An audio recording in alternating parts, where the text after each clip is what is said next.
ناظرین، تحریک اتباع رسول صلی اللہ تعالیٰ علیہ وآلہ وسلم میں ہر روز کی طرح میں اور آپ حاضر ہیں۔ اللہ تعالیٰ کی بارگاہ میں دعا ہے کہ اللہ پاک کی ذات مجھے حق سچ بیان کرنے کی توفیق عطا فرمائے اور جانبین سے عمل کرنے کی توفیق عطا فرمائے۔ ناظرین، پچھلے پروگرام کے اندر میں نے عرض کیا تھا تیمم کے فرائض کے بارے میں۔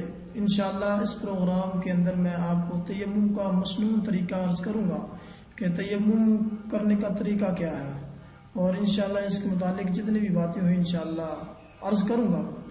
اللہ پاک کی ذات ہم سب کو ان فقہی مسائل کو سمجھنے کی توفیق عطا فرمائے اور ان پر عمل کرنے کی توفیق عطا فرمائے۔ یہ ابتدائی فقہی مسائل ہیں، یہ ہمارے لیے بہت ضروری ہیں اور جن سے ہم جو ہے دور ہو چکے ہیں۔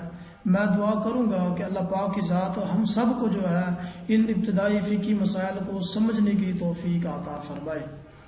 ناظرین، میں نے جس طرح عرض کیا تھا کہ وضو تیمم میں جو ہے 3 فرض ہیں: نیت کرنا، چہرے کا مسح کرنا اور کونیوں سمیت جو ہے دونوں بازوؤں کا مسح کرنا۔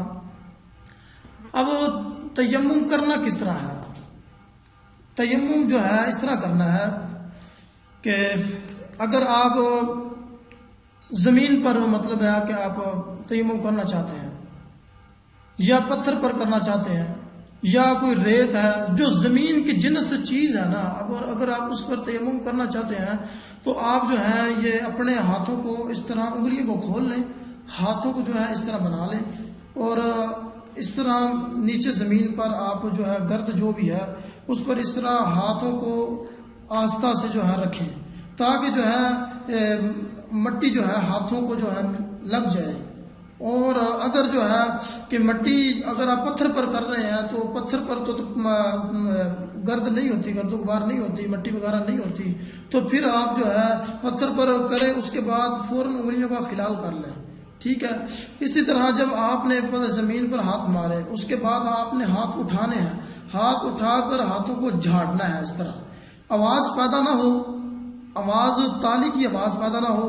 یہ جو انگوٹھوں کی جڑیں ہیں ان کو آپس میں اس طرح ملانا ہے، اس طرح جو ہے جھاڑنا ہے تاکہ جو ہے گرد لگی ہوئی ہے، کوئی بھی چیز ہاتھوں کے ساتھ لگی ہوئی ہے وہ جو ہے صاف ہو جائے، وہ گر جائے، کیونکہ ہاتھوں کو جھاڑنا یہ سنت ہے۔ اسی طرح پھر جو ہے سب سے پہلے جو ہے جب چہرے کا مسح کرنا ہے تو اس طرح کرنا ہے کہ جہاں سے بال جمنا شروع ہوتے ہیں وہاں سے ہاتھوں کو پھیرنا شروع کرنا ہے، یہاں تک کہ کوئی جگہ آپ کی جو ذرہ برابر بھی نہ رہ جائے۔ اسی طرح یہ جو ہے بھومے وغیرہ ہے یا مونچھیں وغیرہ ہے یا داڑھی وغیرہ ہے یا جو ہے جو رخسار یہ آنکھوں کے نیچے جو ہے جگہ ہے اس کے اندر بھی جو ہے اس مسح اچھی طرح کرنا ہے، اس کے نیچے بھی اچھی طرح مسح کرنا ہے، اور ناک وغیرہ ہے، ناک کی یہ جو ہے دائیں جانب بائیں جانب بھی اچھی طرح ان چیزوں کا مسح کرنا ہے، اور اسی طرح جو ہے ہونٹوں کا ظاہری جو ہے حصہ ہے اس کو اچھی طرح مسح کرنا ہے، اور مونچھوں وغیرہ پر، داڑھی وغیرہ پر یہ چیز جو ہے اس پر بھی بہت اچھی طرح مسح کرنا ہے۔ ناظرین سامعین، کوئی جگہ ذرہ برابر بھی باقی نہ رہ جائے، اگر جگہ کوئی رہ گئی، ذرہ برابر بھی کوئی جگہ رہ گئی، ناظرین آپ کا تیمم نہیں ہوگا۔ یہ میں نے پہلا فرض عرض کیا کہ کس طرح کرنا ہے کہ زمین پر ہاتھ مارنے ہیں، اس کے بعد ہاتھوں کو اٹھانا ہے، ہاتھوں کو جھاڑ لینا ہے۔ جھاڑنا کس طرح ہے؟ انگوٹھے کے جو ہے جڑیں ہیں ان کو آپس میں اس طرح آہستہ سے جو ہے آپ نے ملانا ہے اور آہستہ سے جھٹکا دینا ہے تاکہ جو ہے گرد و غبار جو ہے جتنی بھی ہے وہ نیچے گر جائے، ہاتھ جو ہے آپ اچھی طرح جھاڑ لیں۔ اس کے بعد جو ہے آپ اچھی طرح چہرے پر مسح کریں۔ عرض کر دیا میں نے کہ کوئی جگہ ذرہ برابر باقی نہ رہ جائے، اور اسی طرح دوبارہ آپ نے زمین پر ضرب لگانی ہے۔ دوبارہ جب آپ نے زمین پر ضرب لگانی ہے تو اس طرح کرنا ہے کہ کیونکہ تیسرا جو فرض ہے وہ یہ ہے کونیوں سمیت دونوں بازوؤں کا مسح کرنا۔ اب مسح کرنے کا کیا طریقہ کار ہے؟ بعض لوگ جو ہے اس طرح کرتے ہیں اور اس طرح جو ہاتھ پھیر لیتے ہیں. اس طرح جو ہے ناظرین کافی جگہ رہ جاتی ہیں جن کے جو ہے اوپر مسح نہیں ہوتا. اس لیے کہ میں آپ کو جو ہے مسنون طریقہ جو ہے وہ عرض کر رہا ہوں کہ سب سے پہلے آپ نے دائیں بازو کا مسح کرنا ہے. دائیں بازو کا مسح کس طرح کرنا ہے کہ جو ہے آپ نے زمین پر ہاتھ مارے اور ہاتھ مارنے کے بعد واپس لے کر آئے تو آپ کے اس ہاتھ پر بھی گرد و غبار ہے اور اس ہاتھ پر بھی گرد و غبار ہے. آپ نے ناظرین جو ہے بائیں ہاتھ کی جو یہ انگلیاں ہیں ان کا پیٹ جو ہے دائیں ہاتھ کی انگلیوں کے پشت پر لگانا ہے. اس طرح دبا کر جو ہے اس طرح جو ہے کونی تک جو ہاتھ کو لے کر آنا ہے. اس طرح جب کونی تک ہاتھ کو لے کر آئیں گے اور اس طرح ہاتھ کو اس طرح تھوڑا سا گھما لیں اور اس طرح واپس لائیں. اس طرح جب ہاتھ کا بائیں ہاتھ کا جو ہتھیلی ہے اس کو جو ہے اس طرح واپس لے کر آنا ہے اور اس طرح انگوٹھے سے اس طرح نکال دینا ہے. تو ناظرین اس طرح یہ دائیں ہاتھ کا جو ہے یہ مسح ہو جائے گا.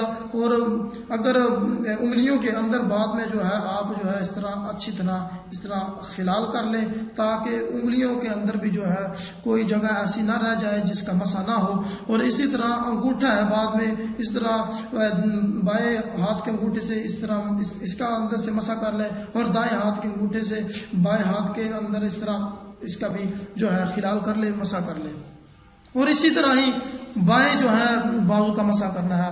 ناظرین اب میں تھوڑی سی عرض کروں گا کہ اکثر جو ہے لوگ جو ہے وہ کہتے ہیں کہ جہاز کے اندر جو ہے پانی وہاں پر موجود نہیں ہوتا یا وہاں پر جو ہے نماز پڑھنے کے لیے کوئی ایسی مطلب ہے کہ مناسب جگہ نہیں ہے اور وہاں پر وضو کرنے کا کوئی ایسا جو ہے وہاں پر کوئی مسئلہ نہیں ہے کہ جہاں پر وہ اچھی طرح سے وضو کر سکیں. تو ناظرین اس کے لیے میں عرض کروں گا کیونکہ جو پتھر ہے وہ زمین کی جنس ہے. آپ اس طرح کریں کہ آپ پتھر ساتھ رکھ لیں, اپنے پرس میں رکھ لیں, اپنے بیگ میں رکھ لیں. جہاں پر بھی نماز کا ٹائم ہو تو ٹائم دیکھیں اور اس پر تیمم کریں. سیٹ پہ بیٹھے بیٹھے بھائی اچھی طرح نماز پڑھ لیں. یہ آپ کا جو ہے تیمم ہو جائے گا کیونکہ پتھر جو ہے اس پر جو ہے ایک تو گرد و غبار نہیں ہوگی کیونکہ وہ زمین کی جنس ہے. ٹھیک ہے کہ تو زمین کی جنس ہے, ایک وہ اس پر گرد و غبار نہیں ہوگی, اس سے آپ کو کوئی مسئلہ بھی نہیں بنے گا.